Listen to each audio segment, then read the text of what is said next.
नेपाल के जंगल में सर्दी पड़नी शुरू हो चुकी थी। सभी पक्षी सर्दी के लिए भोजन इकट्ठा कर रहे थे, लेकिन रानो चिड़िया लकड़ी इकट्ठा कर रही थी क्योंकि वो ठंड आने से पहले अपना लकड़ी का घर बना लेना चाहती थी। एक दिन सुबह जब रानो चिड़िया सोकर उठी तो उसने देखा बर्फ पड़ रही है। कितनी ठंड बढ़ गई है। मैंने तो भोजन इकट्ठा ही नहीं किया, अब मैं क्या खाऊंगी। चलो आज के दिन भूखी रहकर किसी तरह गुजार लेती हूँ, कल से मैं भोजन इकट्ठा करने जाऊंगी। लेकिन अगले दिन भी बर्फ पड़ना कम नहीं हुआ। कई दिनों तक लगातार बर्फ गिरती रही। जंगल में दूसरे पक्षी आराम से अपने घरों में बैठकर भोजन खा रहे थे। रानो चिड़िया भूख से बेहाल थी। अब मैं क्या करूँ, ठंड तो बढ़ती ही जा रही है, पेट में भी चूहे दौड़ रहे हैं। अब मुझे बिल्कुल भी समझ नहीं आ रहा मैं खाने का इंतजाम कहाँ से करूँ। रानो चिड़िया कालू कौवा के घर जाती है। उसका दरवाजा खटखटाती है। कालू भैया, अरे ओ कालू भैया, दरवाजा खोलो। हे ऊपर वाले, इतनी ठंड में ये चिड़िया मेरे घर क्यों आई है? क्या है रानू चिड़िया, जल्दी बोलो। देख रही हो ना कितनी ठंड पड़ रही है, क्या काम है मुझसे? कालू भैया, मुझे बहुत जोरों से भूख लगी है। कई दिनों से मैं भूखी हूँ, मुझे कुछ खाने को दे दीजिए। मेरे पेट में जोरों से चूहे कूद रहे हैं। कालू भैया, मुझे जल्दी से भोजन दे दीजिए।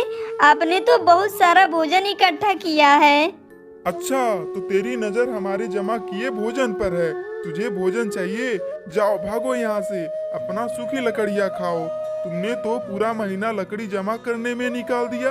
अब सर्दी का मौसम आया तो मेरे भोजन पर नजर गड़ा रही हो।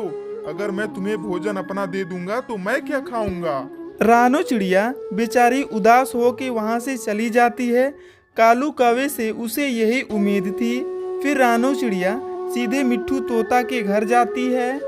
आओ आओ रानो, घर के अंदर आ जाओ, बाहर बहुत ठंड है, ठंडी हवाएं चल रही हैं।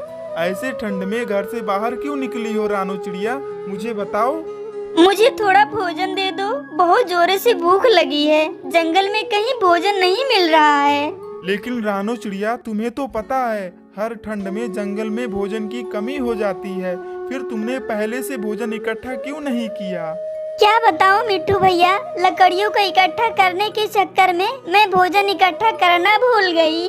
कोई बात नहीं रानो, मेरे पास बहुत सारा अनाज है। ये अनाज की एक बोरी आप अपने साथ ले जाएं और भोजन की जरूरत पड़े तो दोबारा आ जाना।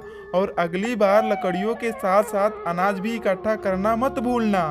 आपका बहुत बहुत धन्यवाद मिट्ठू भैया, अब मैं चलती हूँ। रानो चिड़िया कई दिनों के बाद पेट भर अनाज खाया और अनाज खाते ही उसे नींद आने लगी और वो अपने लकड़ी के घर में सो गई। उसी रात जंगल में तेज तूफान आया और सभी पक्षियों के घर नीचे गिर गए। हम सभी कहाँ जाएंगे? इतनी ठंड में इस तरह खुले रहेंगे तो बर्फ से अकड़ जाएंगे।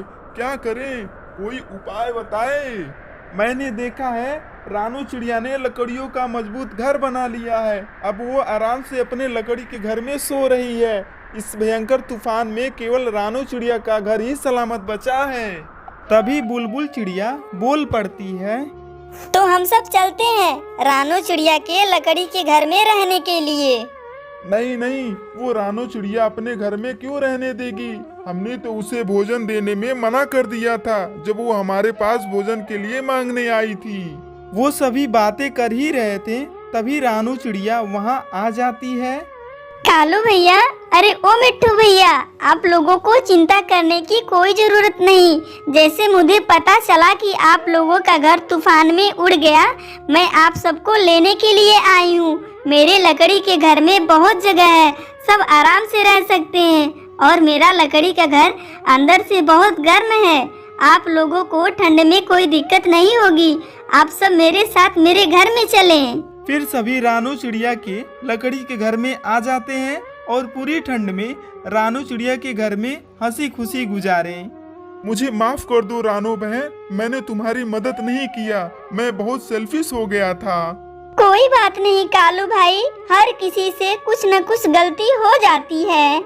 इस तरह सभी पक्षी हंसी खुशी एक साथ रहने लगते हैं।